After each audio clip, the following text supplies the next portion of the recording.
Hi guys, this is Ariakas Raj. நான் ஒரு physician assistant இங்கே அம்ரித் ஹாஸ்பிட்டல் ஃபரிதாபாத்தில் தான் வேலை பார்க்குறேன். ஸோ நான் எந்த டிபார்ட்மெண்ட்டில் இருக்கேன்னா கிரிட்டிக்கல் கேர் மெடிசனில் இருக்கேன். ஸோ நான் என்னோடய எக்ஸ்பீரியன்ஸை ஒரு சின்னதாக ஒரு வீடியோ மாதிரி போட்டு உங்கள் எல்லாருக்கும் நம்ம தெரிய வைக்கலான்ட்டு தான் இந்த ஒரு புது முயற்சி.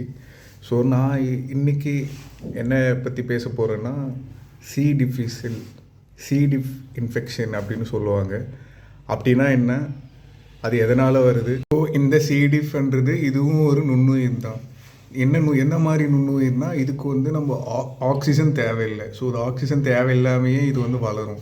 ஸோ இது எப்படி நம்ம உடம்புக்குள்ளே வரும்னா மோஸ்ட்டாக நம்ம ஆன்டிபயோட்டிக்ஸ்ன்னு சொல்லுவாங்க. ஆன்டிபயோட்டிக்ஸ்ன்றது நுண்ணுயிர் எதிர்ப்புகள்னு சொல்லுவாங்க.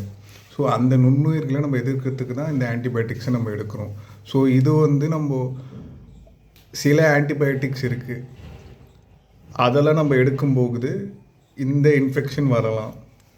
அதுக்கப்புறம் ரெண்டாவது பாயிண்ட், ஹாஸ்பிட்டலில் நம்ம அட்மிட் ஆகும் ஏதாச்சும் உடம்பு சரியில்லை இல்லை வேறு. ஸோ இரண்டாவது காரணம் என்னென்னா வயது முதிர்தல்னு சொல்லுவோம், ஓல்டர் ஏஜ் பீப்புள். ஸோ இவங்களுக்கும் காமனாக வரும். மூன்றாவது காரணம் டயாலிசிஸ் யூனிட்ஸ், நர்சிங் யூனிட்ஸ் இது மாதிரி சொல்லுவோம். அங்கெல்லாம் போயிட்டு நம்ம அட்மிட் ஆகிறது.